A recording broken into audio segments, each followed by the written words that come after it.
ballistic technology appears to be central in a new criminal case involving 3 men tied to a Milwaukee street gang who have been charged in a string of shootings dating to last summer, including 1 homicide and a shootout on the Marquette interchange in December. Authorities used casings to help connect Martz D. Macklin Dyson, 23, Lance L. Lewis, 24, and Corey A. Campbell, 24, to the shootings, according to a criminal complaint released Monday. Each casing has microscopic marks etched on it from the gun. Like fingerprints, those marks are unique to the gun that fired it.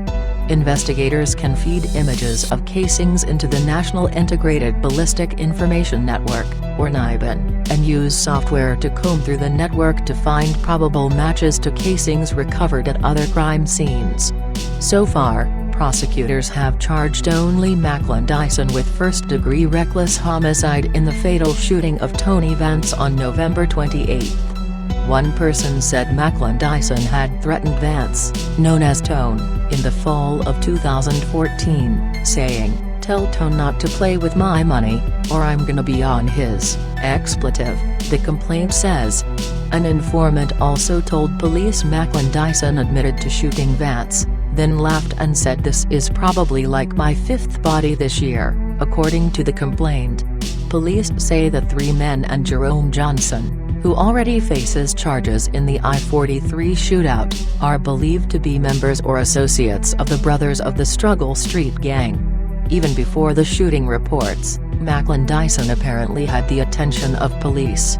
On July 2, investigators from the West Allis Police, Milwaukee Police, High-Intensity Drug Trafficking Area, HIDTA, Task Force and Milwaukee County Sheriff's Office searched his residence in the 3200 block of 21st Street about a month after the raid. Macklin Dyson was charged with heroin and cocaine possession. Just weeks after the search of Macklin Dyson's residence, ShotSpotter alerted police to 16 gunshots fired in the same block. ShotSpotter consists of a series of sensors that captures the sound of gunfire and pinpoints its location. While checking for vehicles that might have been hit by gunfire, police towed a car owned by Macklin Dyson, the complaint says. Officers found heroin and ecstasy inside the car and a 9mm shell casing under the hood. Fingerprints matching Macklin Dyson and Lewis were found in the car, which had no damage from gunfire. Officers found 18 fired casings on the street. Ballistic analysts determined 5 different guns had been used. 3 of those guns became key to the current investigation.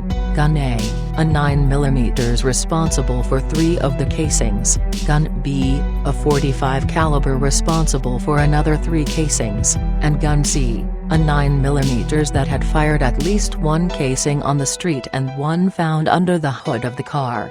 Gun A, determined to be a high .9mm, was found after a traffic stop October 29.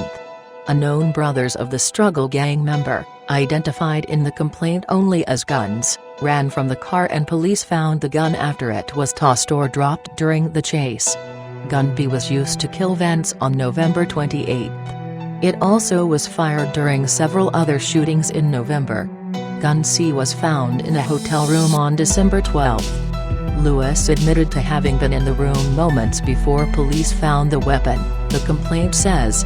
On November 6, ShotSpotter picked up gunfire in the 2900 block of 14th Street. Police found 3 .45 caliber shell casings and 1 9mm shell casing. No witnesses were outside and no one came to the door to talk to police.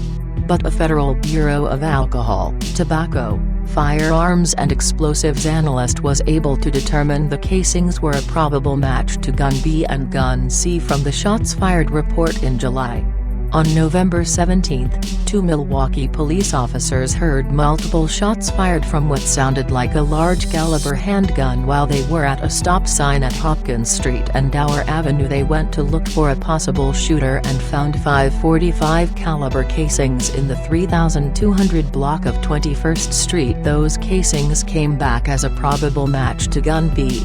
Milwaukee police tracked down the victim of the shooting, who said he saw a dark vehicle with tinted windows drive past him on 21st Street while he was walking to the store. The man said he heard gunfire, realized he had been shot and ran away. Police showed him a picture of a black 2007 Infiniti that had been stolen in a carjacking 6 days earlier. The man said it seemed to be the same car that had passed him on 21st. And he said he had seen that same stolen car before, in a vacant lot on 21st Street, which police say was the same lot where Macklin Dyson's car had been parked during the July shots fired call.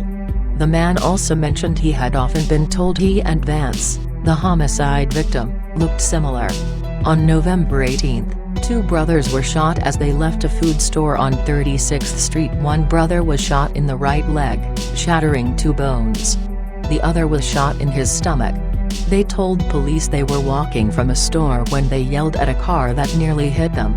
As they continued walking home, the vehicle returned and occupants shot at them, the brothers said. Police showed the brothers a photo of the stolen Infiniti and they identified it as the car carrying the shooting suspects, the complaint says. A witness also told police he saw a driver and passenger in a black Infiniti aim handguns out their windows and start shooting at 2 men. Police picked up 13 shell casings from the scene. Analysts determined one of them as a match to Gun B, the .45 caliber handgun. The other casings came from a .40 caliber weapon, referred to as Gun D, and prosecutors noted in the complaint that those casings also were a probable match to a homicide on November 17 that remains under investigation. The only homicide in Milwaukee on that date was the fatal shooting of Javonte Bufford, 23, who was found inside a car in the 4700 block of N. 76th Street, according to Milwaukee Journal-Sentinel records. On November 28, a ShotSpotter alert drew police to W. Townsend Street and N. Sherman Boulevard. They found a red Oldsmobile that had crashed into a light pole. Inside was Vance, who had suffered several gunshot wounds and died from his injuries. 2 witnesses said they saw a black Infiniti in the area at the time of the shooting, and surveillance video from a nearby business appeared to show the red car being followed by the black Infiniti, according to the criminal complaint. Shortly after 10 a.m. on December 9, a shootout was reported on I-43, prompting authorities to shut down the southbound lanes for several hours. Surveillance video showed a white sedan speeding south on I-43 from Highland Avenue and being followed by a black Infiniti, the same one that was stolen, and a blue Chevrolet SUV. The occupants in the white sedan later told authorities they had no idea why the people inside the black car were shooting at them, and one man in the sedan said he returned fire, according to the complaint. During the mayhem, the SUV crashed and the black Infiniti, which had hit a barrier wall, drove across all lanes and ended up in a distress lane in front of the SUV. Traffic camera footage showed people jumping out of the SUV and climbing into the black Infiniti, which then headed the wrong direction on the freeway and exited using the 11th Street on-ramp. The black Infiniti then went north on 12th Street and nearly collided with an unmarked Milwaukee Police Department vehicle. 2 homicides detectives were inside. The detectives pursued the black car and saw it spin out on State Street near 17th Street. 4 people ran from the car. Officers arrested Macklin Dyson and Johnson after a foot chase that went through an alley, backyards and an apartment building. Police identified the 2 other men as Campbell and Lewis based on DNA evidence inside the blue SUV and on discarded clothing officers found while running after them, the complaint says. Investigators also picked up more than 3 dozen shell casings of various sizes. 10 of the casings were linked to the gun used by the man inside the white car who said he fired in self-defense. Nearly 20 casings came from 2 guns that were found discarded along the freeway. 7 of the casings were fired from Gun B, the .45 caliber gun linked to multiple shootings and the killing of Vance. 6 came from a .40 caliber gun, known as Gun D, which has been connected to the shooting of the two brothers outside the store and a homicide on November 17, according to preliminary ballistic findings noted in the criminal complaint. Macklin, Dyson, Lewis and Johnson remained in Milwaukee County Jail on Monday. Campbell was in custody Monday at the Milwaukee Secure Detention Facility, which is operated by the State Department of Corrections.